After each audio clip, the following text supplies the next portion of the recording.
आवाज सामान्य जनतेचा। चॅनलला सबस्क्राइब करा, बेल आयकॉनवर क्लिक करा। बबलाद येथील जिल्हा परिषद शाळेच्या इमारतीचे प्लास्टर कोसळून विद्यार्थी जखमी झाल्याच्या घटनेनंतर काँग्रेसने प्रशासनाच्या कार्यपद्धतीवर प्रश्नचिन्ह उपस्थित केले आहे। काँग्रेसचे तालुका अध्यक्ष मल्लिकार्जुन पाटील आणि जिल्हाध्यक्ष सातलिंग षटकार यांनी दुर्घटनाग्रस्त शाळेला भेट देत प्रत्यक्ष पाहणी केली।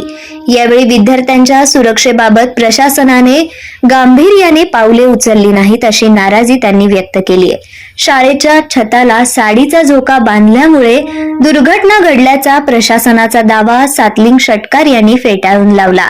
शाळेत साडीचा धोका नव्हताच, मात्र जिल्ह्यात अनेक शाळांच्या इमारती धोकादायक अवस्थेत असताना त्यांचे स्ट्रक्चरल ऑडिट करून आवश्यक उपाययोजना करणे ही प्रशासनाची जबाबदारी आहे। या मूलभूत सुरक्षेच्या प्रश्नाकडे दुर्लक्ष करण्यात आले असा आरोप त्यांनी केला आहे।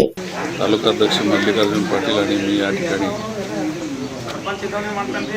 घडलेली घटना कशी घडली आणि त्याच्या पाठीमागचं कारण काय होतं यासाठी आम्ही या ठिकाणी आलेलो होतो। पण इथं ग्रामस्थांनी आणि सर्व पालकांनी असं सांगितलं की हा जो छत जो आहे तो छताचा जो वरचा भाग आहे गेल्या वर्षी प्रचंड पाऊस असल्यामुळे तो फुगलेला होता आणि त्या ठिकाणी लहान मुलं जी आहेत ज्या दिवशी शाळा चालू होती त्या दिवशी ज्या दिवशी ही घटना घडली त्या दिवशी ही मुलं प्रभात फेरी काढून या ठिकाणी आली आणि मुलांनी शिक्षकांना सांगितलं की आम्हाला थोडंसं खेळायला वेळ द्या। त्यामुळं मुलं खेळताना त्या ठिकाणी जे शैक्षणिक साहित्य आहे शैक्षणिक साहित्य बांधून म्हणजे शिडीसारखा जो भाग आहे तो बांधून तो खेळण्याचा प्रयत्न झाला असं शिक्षक या ठिकाणी सांगितले आणि ते बांधल्यामुळं तो भाग कोसळला असं इथलं सर्वांचं म्हणणं आहे। तर एकंदरीत आम्हाला या ठिकाणी असं म्हणायचं आहे जी काही घटना घडलेली आहे ती दुर्दैवी आहे। खरं म्हणजे तो जो भाग कोसळणारा होता त्या कोसळणाऱ्या भागामध्ये शिडी लावायला नको होती। मुख्याध्यापकाने प्रशासनाने म्हणजे इथल्या सर्व स्थानिकांनी त्याच्याकडे लक्ष देऊन ते अगोदरच तो काढून टाकायला पाहिजे होतं आणि अशा ज्या इमारती आहेत त्या इमारतीचा म्हणजे नियमच असा आहे की दर वर्षाला त्या शाळेचा इमारतीचा स्ट्रक्चरल ऑडिट व्हायला पाहिजे। या शाळेचा स्ट्रक्चरल ऑडिट झालं आहे किंवा नाही आम्हाला माहिती नाही। जिल्ह्यातल्या जेवढ्या जिल्हा परिषदेच्या शाळा आहेत किंवा इतर शैक्षणिक संस्था आहेत त्यांचं स्ट्रक्चरल ऑडिट व्हायला पाहिजे अशी मागणी आम्ही या ठिकाणी करतो। दुसरी गोष्ट अशी आहे की मुले म्हणजे देवाघरची फुले ते अजून यांना काय झालेलं नाही, थोडंफार इजा झालेली आहे, ही दुर्दैवी घटना आहे। पण यांना काहीतरी डोक्यावर मार लागलेला आहे, काहींना हाताला लागलेला आहे, काहींना पायाला लागलेला आहे। ही गंभीर घटना आहे। या घटनेचा सर्वांनी गांभीर्याने विचार केला पाहिजे आणि या ठिकाणी मुली आहेत 100 पट आहे आणि या ठिकाणी मुली आहेत। या ठिकाणी प्रसाधने जी आहेत म्हणजे संडास बाथरूम जी आहेत ती व्यवस्था नाही आहे असं मला वाटतं आणि तशा पद्धतीनं त्याची सोय व्हावी आणि कंपाऊंड वॉल जे आहे ते सगळं तुटलेलं आहे, ते सगळं उडलेलं आहे। अशा स्थितीमध्ये ही शाळा आहे जेणेकरून प्रशासनानं आमची विनंती राहील की जिल्ह्यातल्या सर्व शाळेचं ऑडिट करून शाळा सुधार समितीला भरपूर निधी देऊन बाकीच्या ज्या शाळेच्या ज्या काही गोष्टी आहेत त्या सगळ्या पूर्ण व्हाव्यात अशी आमची विनंती राहील आणि अशा प्रकारची घटना पुन्हा घडू नये अशी आम्ही मागणी या ठिकाणी सोलापूर जिल्हा काँग्रेस आणि अक्रोड तालुका काँग्रेसच्या वतीने करतो। बबलादची घटना ही केवळ एका शाळेपुरती मर्यादित नसून जिल्ह्यातील जीर्ण आणि धोकादायक शाळांच्या इमारतींच्या सुरक्षेचा प्रश्न पुन्हा ऐरणीवर आला आहे।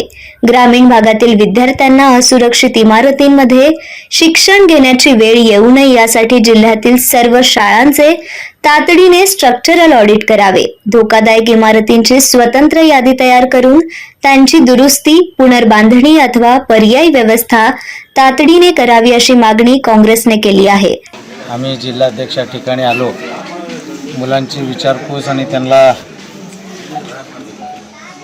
सावरून काहीतरी भेटवस्तू देण्यासाठी म्हणून आणि इथली वस्तुस्थिती काय आहे ते बघण्यासाठी. वास्तविक पाहता हे जवळपास 20-25 वर्षापूर्वी झालेलं बांधकाम असं इथं स्थानिकांनी सांगितलं आणि संपूर्ण जी इमारत आहे ती जरी त्याचा पाया चांगला असलं तरी वरचं स्लॅब आणि इतर सगळं जे आपण मधलं मटेरियल जर बघितलं तर सगळं कुजलेल्या अवस्थेत दिसतं आहे. त्या ठिकाणी चिमण्यांनी त्यांचं घरटं केलेलं त्या ठिकाणी दिसलं आहे. तर आता आमची शासनाला विनंती राहणार आहे की जे पोरं सुदैवाने त्याला जास्त काही इजा झाली नाही पण काही शिक्षक लोकांना आणि काही 2 पोरं चांगल्या पद्धतीनेच बऱ्यापैकी गंभीर झाले होते आणि पुढं जर हे घटना घडू नये म्हटलं तर आपण तातडीने इथं फ्लड पण दरवर्षी आम्ही फ्लडच्या वेळेस पण येऊन गेलो आणि त्या फ्लडमुळं हे सगळं स्ट्रक्चर खराब होत आलेलं आहे. त्यामुळं शासनाला जिल्हा परिषदेला विनंती राहणार आहे की आपण जरी या ठिकाणी आला असलात तर या ठिकाणी आपण वरचं जे काही भाग आहे भिंतीचं आणि त्याच्या वरचं भाग आपण त्या ठिकाणी त्याला डिसमेंटल करून त्याला परत एकदा नवीन बांधकाम केलं तर हे टिकायच्या अवस्थेत आहे. कारण आपण तुम्ही जरा जवळ जर जाऊन बघितला तर त्याचे सगळे मधले जे काय स्टील आहे ते कुजलेल्या अवस्थेत आपल्याला भेटेल आणि बारीक झालेल्या अवस्थेत भेटेल. जरी आपण डागडूग केलं तर हे कितपत टिकल किंवा भविष्यात धोका होणार नाही ह्याची तुम्ही गॅरंटी देऊ शकणार नाही. त्यामुळं माझी प्रशासनाला आणि शासनाला विनंती राहील की लहान मुलांच्या जीवनाशी आपण खेळू नये.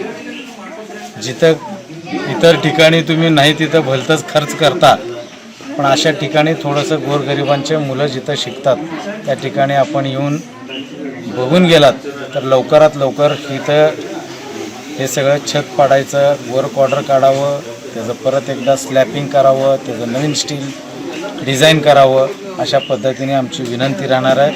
आणि नाही झालं तर मग परत त्याला राजकारणाचं स्वरूप येऊ नये त्यामुळे आमची विनंती राहणार आहे. विद्यार्थ्यांच्या सुरक्षेसाठी प्रशासनाने तातडीने ठोस निर्णय घेतला नाही तर या प्रश्नांवर काँग्रेसच्या वतीने काँग्रेस स्टाईलने तीव्र आंदोलन छेडण्यात येईल असा इशारा मल्लिकार्जुन पाटील आणि सातलिंग षटकार यांनी दिला. त्यामुळे बबलात दुर्घटनेनंतर आता प्रशासनाकडून जिल्ह्यातील धोकादायक शाळांच्या सुरक्षेबाबत कोणती ठोस कारवाई केली जाते याकडे पालक आणि ग्रामस्थांचे लक्ष लागले आहे.